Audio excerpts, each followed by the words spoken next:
అందాన్ని ఎరవేసి కోట్లు కొల్లగొట్టిన కిలాడి లేడీలు ఒక్కొక్కటిగా వెలుగులోకి వస్తున్నారు.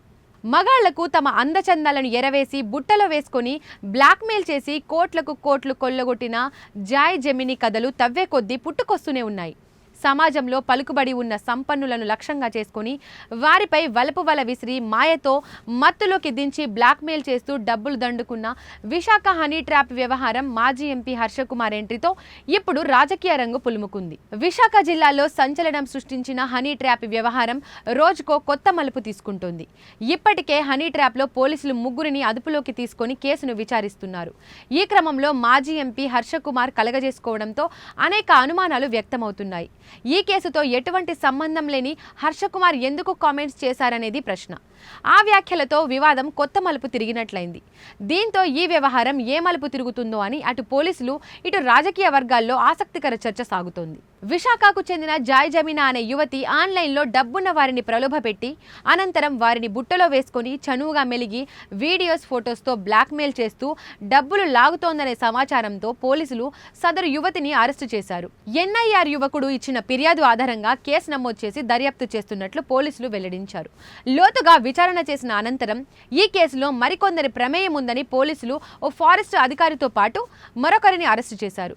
మొత్తం ముగ్గురిని అదుపులోకి తీసుకున్న పోలీసులు మరికొంతమంది బాధితులు ఈ కేసులో ముందుకు వస్తున్నట్లుగా ప్రకటించారు. అయితే ఈ కేసు అంతా కొలిక్కి వచ్చింది అనుకుంటున్న తరుణంలో అమలాపురం మాజీ ఎంపీ హర్షకుమార్ బాంబు పేల్చారు. ఈ కేసులో జాయ్ జమీనాకు ఎటువంటి సంబంధం లేదని, ఆమెకు వ్యతిరేకంగా పోలీసులు ఎటువంటి ఖచ్చితమైన సాక్ష్యాధారాలను చూపలేదని ఆరోపించారు. కేవలం చిన్న చిన్న అంశాలను పరిగణనలోకి తీసుకొని ఆమెను అరెస్టు చేశారని, ఆమె అమాయకురాలని మీడియా ముందుకు వచ్చి వెల్లడించారు. దీంతో నగరవాసులతో పాటు పోలీసులు ఒక్కసారి అవాక్కయ్యారు. ఇక ఇదే విషయాన్ని సిపి దృష్టికి తీసుకెళ్లగా ఈ కేసుపై ఇంకా విచారణ కొనసాగుతుందని చెబుతూనే హర్షకుమార్ కుమారుడికి జాయ్ జమీనాకు ఉన్న పరిచయాలపై విచారణ జరుగుతోందన్నారు. అలాగే హనీ ట్రాప్ కేసులో హర్షకుమార్ వ్యాఖ్యలపై కూడా దర్యాప్తు చేస్తామని, ఈ కేసులో ఆయనకు అంత ఇంట్రెస్ట్ ఎందుకు అర్థం కావడం లేదని సిపి వ్యాఖ్యానించారు. చట్టం ముందు అందరూ సమానమే అని, హనీ ట్రాప్ వ్యవహారంలో ఇప్పటి వరకు 4 కేసులు నమోదు అయ్యాయని వెల్లడించారు. 10 మందికి పైగా బాధితులు ఉన్నారని, ప్రధాన నిందితుడైన జాయ్ జమీనా, వేణురెడ్డి, కిషోర్లను అరెస్టు చేశామని, మరో 3 త్వరలో అరెస్టు చేస్తామని వెల్లడించారు. ఇక బీజేపీకి సంబంధించిన ఒక యువనేత ఈ వ్యవహారంలో ఉన్నట్లు ప్రచారం జరిగిందని, అయితే అతనికి బీజేపీతో సంబంధం లేదని తమ విచారణలో తేలినట్లు కమిషనర్ వెల్లడించారు. దీంతో ఈ కేసు మరిన్ని మలుపులు తిరుగుతుందోనని ఆసక్తి విశాఖ వాసుల్లో నెలకొంది.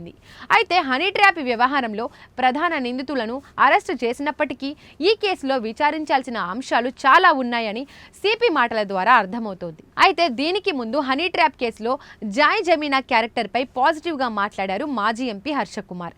బాధితుల వద్ద నుండి సిపి డబ్బులు తీసుకొని ఆమెను ఇరికించారని ఆరోపించారు. తాజాగా జాయ్ జమీనాతో బీజేపీ యువ నాయకుడు అవినాష్ బెంజిమన్ చేసిన ఫోన్ సంభాషణలు లీక్ అయ్యాయి. అలాగే జమీనాతో అవినాష్ కలిసున్న ఫోటోలు కూడా వెలుగులోకి వచ్చాయి. కానీ అతడికి బీజేపీకి సంబంధం లేదని సిపి అంటున్నారు. దీంతో ఈ కేసు మరిన్ని మలుపులు తిరుగుతుందో చూడాలి.